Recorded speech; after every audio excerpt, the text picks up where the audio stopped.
حضرت یعلا بن مرہ کی ایک کہانی سنیے۔ فرماتے غزوے سے ہم واپس آ رہے تھے، راستے میں پڑاؤ ہوا تو حضور ایک درخت کے نیچے استراحت فرمانے کے لیے لیٹ گئے، اور میری ڈیوٹی یہ تھی کہ میں تلوار لے کے حضور کا پہرا دوں۔ میں کھڑا ہو گیا، باقی لوگ بھی سو گئے، تو میں نے ایک منظر دیکھا کہ دور صحرا میں ایک درخت تھا جو ہلنے لگا۔ تھوڑی دیر کے بعد وہ اپنی جڑوں سمیت باہر آیا اور اپنے آپ کو گھسیٹتا ہوا میرے برابر آ کے کھڑا نہیں ہو جاتا۔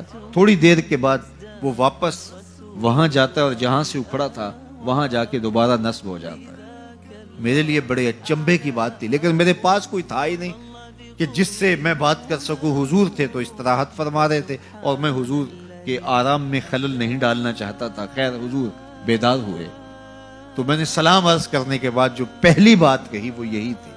میں نے کہا حضور وہ جو سامنے درخت ہے تھوڑی دیر پہلے وہ اپنی جگہ سے اکھڑا تھا، شاخوں کے بل اپنے آپ کو گھسیٹتا ہوا یہاں پہنچا، پھر میرے برابر آ کے کھڑا ہو گیا، پھر تھوڑی دیر کے بعد واپس وہاں جا کے نصب ہو گیا۔ یہ جب کہانی سنائی تو میرے حضور نے تعجب نہیں کیا، اچھا کیسے ہوا، کیسے آیا، کتنا وقت لگا، کتنی دیر ہوئی، کوئی سوال نہیں کیا، بلکہ فرمایا ہاذہ شجرۃ استاذنت ربھا، فرمایا یعلا بن مرہ یہ درخت ہے، اس نے رب سے اجازت چاہی تھی کہ مالک تیرا محبوب نیڑے آیا ہے، سلام نہ کر رہا ہوں، فآذن لہا، اللہ نے اس کو اذن دے دیا تھا یہ مجھے سلام کرنے کے لیے آیا تھا۔ درختوں کے کلیجے بھی تڑپتے ہیں کہ حضور کو سلام کیا جائے۔ وہ کہانی تو آپ نہیں بھول سکتے جب ایک اعرابی نے کہا کہ حضور میں آپ کو نبی تب مانوں گا اگر وہ درخت آپ کی نبوت کی گواہی دے گا، آپ اگر اس کو بلائیں گے تو میرے حضور فرماتے ہیں میں نے کیا بلانا، جا کے تو ہی کہہ دے تجھے اللہ کا رسول بلا رہا ہے۔ درخت اپنے آپ کو گھسیٹتا ہوا حضور علیہ السلام کی خدمت میں حاضر ہو جاتا ہے۔ درخت مان رہے ہیں، چاند کا کلیجہ شک ہو رہا ہے، پتھر کلمے بول رہے ہیں، حضور کے عشق میں کائنات کے ایک ایک ذرے کا دل دھڑک رہا ہے۔ وہ کیا کسی نے کہا تھا زمین جل رہی ہے، آسمان جل رہا ہے، محبت میں سارا جہاں جل رہا ہے۔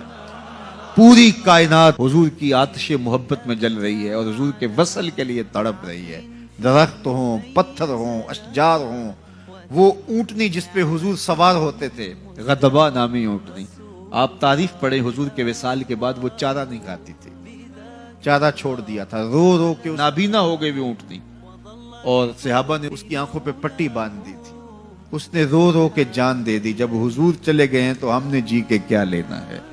آپ نے محبت کی لوگ داستانیں سنی ہوں گی، محبوں نے محبوبوں کے لیے کیا کچھ کیا، نہریں کھودی، تکلیفیں سہی، اذیتوں سے گزرے، سولیوں پہ چڑھ گئے، لیکن آپ نے آج تک ایسا منظر نہیں دیکھا ہوگا کہ محبوب نے لب پھینکا ہو اور محب نے اپنے ہاتھوں پہ لے کے چہرے پہ مل لیا ہو۔ محبوب کے وضو کے پانی کو زمین پہ نہیں گرنے دیتے۔ عروہ بن مسعود صلح حدیبیہ کے موقع پر واپس جب گیا تو اس نے قریش مکہ کو جا کے کہا میں تمہاری جانب سے سفیر بن کے بڑے بڑے بادشاہوں کے درباروں میں گیا ہوں، واللہ اصحاب محمد کو جو میں نے محمد صلی اللہ علیہ وسلم کی تعظیم کرتے ہوئے دیکھا ہے، واللہ آج تک کسی بادشاہ کی بھی وہ تعظیم ہوتے ہوئے نہیں دیکھی، اور جو ان کا لعاب زمین پہ نہیں گرنے دیتے، ان کے وضو کا پانی نہیں زمین پہ گرنے دیتے، وہ ان کا خون کیسے گرنے دے۔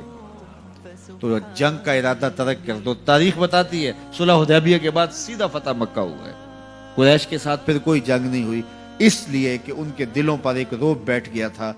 جب امت نبی کی تعظیم اور تکریم بجا لاتی ہے تو بتائیے کہ پھر اس امت کو تسخیر کیا جا سکتا ہے؟ وہ ناقابل تسخیر۔ جب امت اپنے نبی کی تعظیم نہ کر سکے تو پھر اس کو جس طرح چاہو جو ہے وہ مسخر کر لو، وہ ایک بھوسا ہوتا ہے، اس کے علاوہ کچھ نہیں ہوتا۔ اس لیے اگر آپ مجھے پوچھیں کہ دین ہے کیا، تو ایک تو ہے کہ اس عنوان سے ایک الگ گفتگو کی جائے کہ دین کیا ہے، لیکن دو لفظوں میں اگر آپ مجھ سے پوچھنا چاہیں اور میں آپ کو بتانا چاہوں تو مجھے اقبال علیہ رحمہ کا لہجہ ادھار لینا پڑے گا۔ انہوں نے کہا دین سراپا سوختن اندر طلب، انتہائش عشق آغازش ادب، طلب محبوب میں تڑپنے کا نام دین ہے، جو ادب سے شروع ہوتا ہے عشق پہ ختم ہو جاتا ہے۔